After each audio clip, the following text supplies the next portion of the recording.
the dispute. What I would say is different between the case law being Whitfield and this particular case is, again, Whitfield dealt exclusively with this allied offenses issue.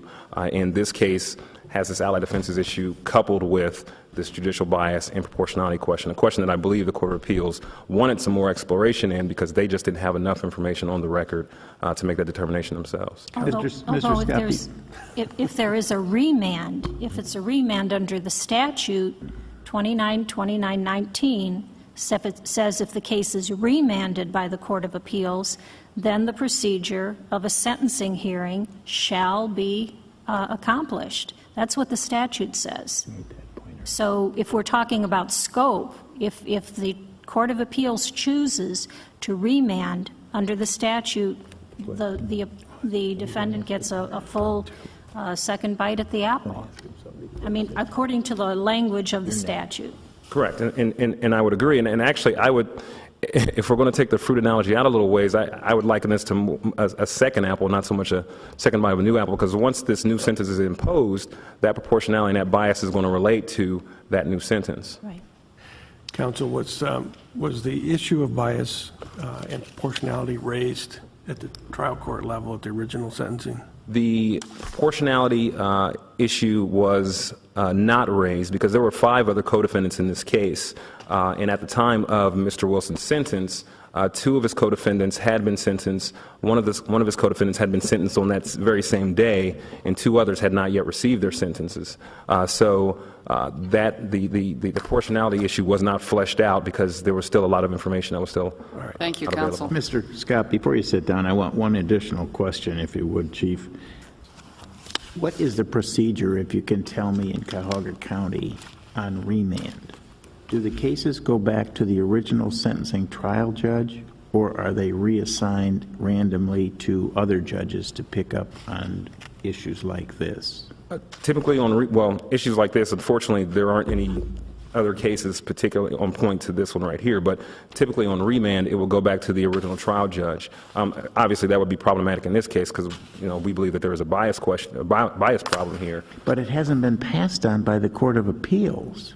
So your view that there is bias is really just your argument, because the Court of Appeals, and I think that's what the state was getting at, the state wants the Court of Appeals to rule on it.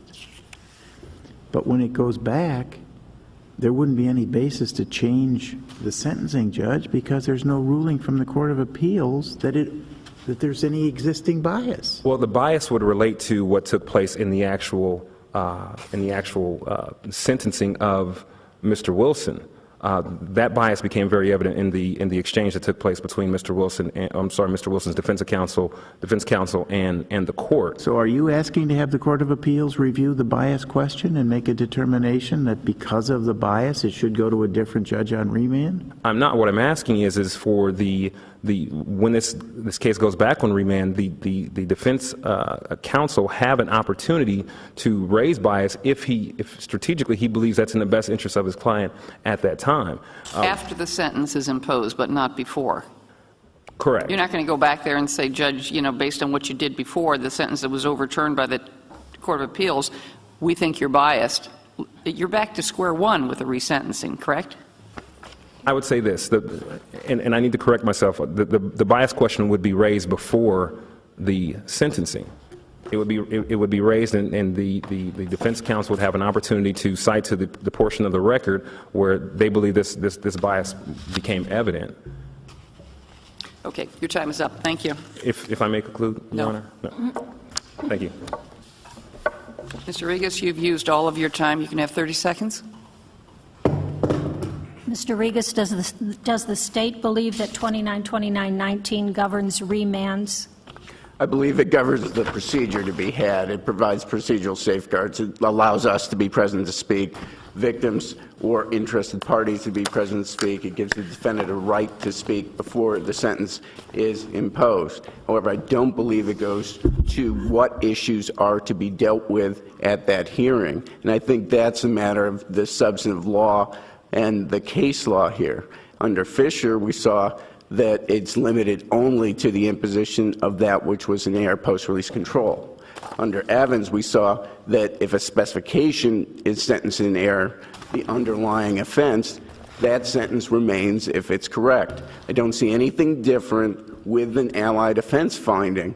The portion that's in error in this case is the fact that there's more than one sentence, not that the sentences themselves should be vacated or in error. And that's why I think the 8th District was wrong and needed to determine those other two issues, which would then tell us, Counsel, yes, these are in error. So I'd ask this case to be Counsel, are you remanded. suggesting then when this goes back for allied defense issue that the court is required to impose the same length of sentence on these that it already has? Am I hearing you say this as opposed to first we have the merger and then we do the sentencing, or add the number of years? What are you suggesting? I'm suggesting that if, in this case, the aggravated robbery, and I elect that sentence over the kidnapping, that sentence remains in place because there was no error in the imposition of the 10 years. Well, how do we normally do this? Do we normally select the offenses that'll merge and then we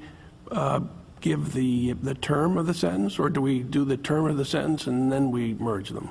If this is raised before the trial court and the trial court determines that those offenses will merge, then the state says, I'd ask you to sentence on the aggravated robbery in this case. I would have elected that. One sentence would have been imposed. That wasn't done here. That issue wasn't raised. The court gives the length of the sentence on that. Right. So in the usual procedure, yes, that's how it occurs. However, once we determined that there was error afterwards, after the fact, the trial court found that those weren't allied if it had been raised, or just sentenced according to the guilty finding, then there is a difference. And I think that this needs to be looked at as not as in terms of resentencing, but in correcting the wrong, which is 2 sentences, and that can be done by simply vacating one of the sentences. Thank you, Mr. Regas. Thank you. One more question. I know. It's okay. We're concluded. Take the matter under advisement, and you will be notified of our opinion. Thank you, gentlemen.